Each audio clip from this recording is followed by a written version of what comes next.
आज Doubtnut app download करें। Doubtnut पर अपने सभी गणित, रसायन विज्ञान, भौतिक विज्ञान और जीव विज्ञान के डाउट्स का करो सफाया। बस प्रश्न की फोटो खींचो, एक ही प्रश्न को क्रॉप करो और तुरंत वीडियो सोल्यूशन पाओ।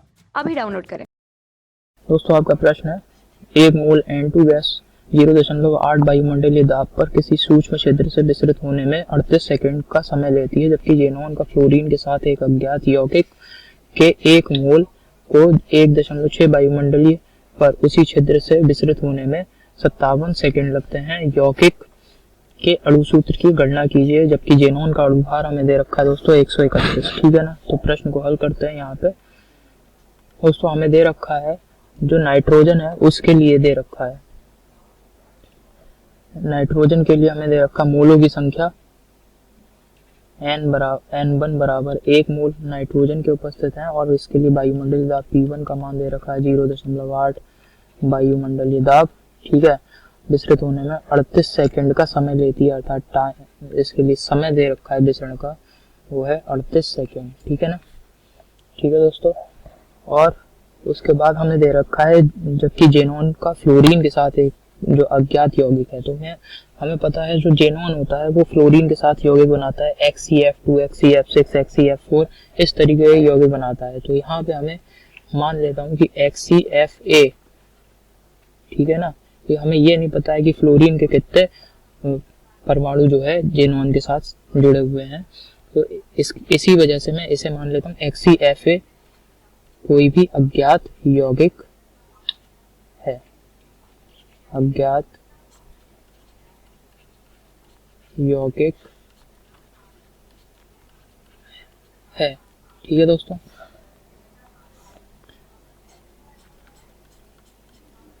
तो जो हमारा अज्ञात यौगिक है वो XeFA मान लिया। ठीक है।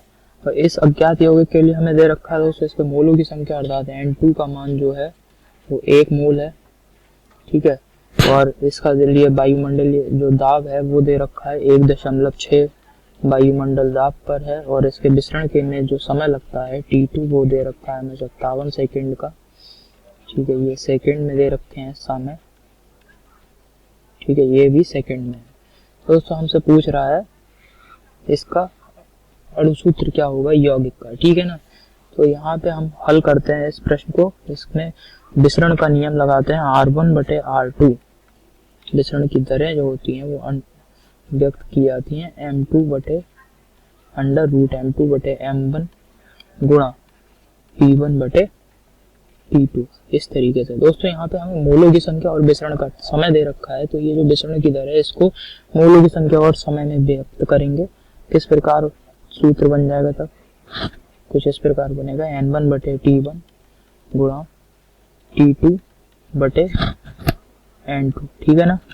तो यहाँ पे आ जाएगा दोस्तों M2/M1 गुणा P1/P2। ठीक है।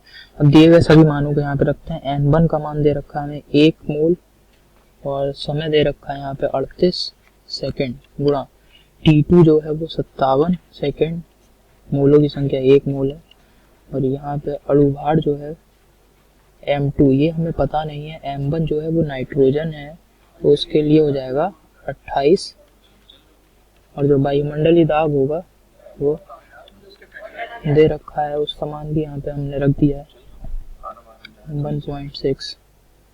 ठीक है ना। तो दोस्तों यहाँ से M2 जो अणु भार है ये अज्ञात यौगिक का, उसका मान हम याद कर सकते हैं। M2 बराबर आ जाएगा 252। ठीक है।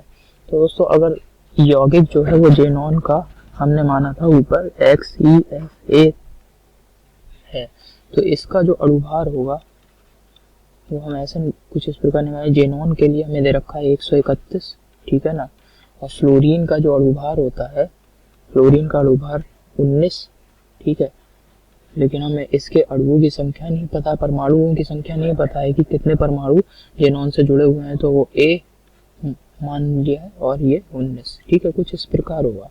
तो यहाँ पे M2 इस यौगिक का पूरे का हमें अणु भार पता है 252, तो अब यहाँ पे रख देते हैं उसको 252।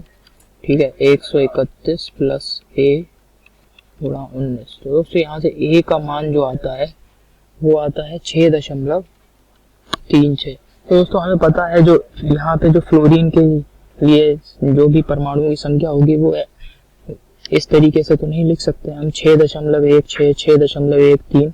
तो इसको हम पूर्णांक के रूप में लिखेंगे। तो दोस्तों यहाँ पे पूर्णांक में ये हो जाएगा, इसको मैं लिख सकता हूँ लगभग ए का मान लगभग बराबर माना जा सकता है 6 के। ठीक है, तो जो यौगिक है उसका जो सूत्र है वो HCF6 है। ठीक है ना, और यही दोस्तों हमारे प्रश्न का उत्तर है। आपको समझ में आया होगा दोस्तों, धन्यवाद। कक्षा 6वीं से 12वीं से लेकर नीट, IIT, JEE वो एडवांस के लेवल तक 1 करोड़ से ज्यादा छात्रों का भरोसा। आज ही डाउनलोड करें डाउटनेट ऐप या व्हाट्सएप करें अपने सारे डाउट्स 8400 400 400 पर।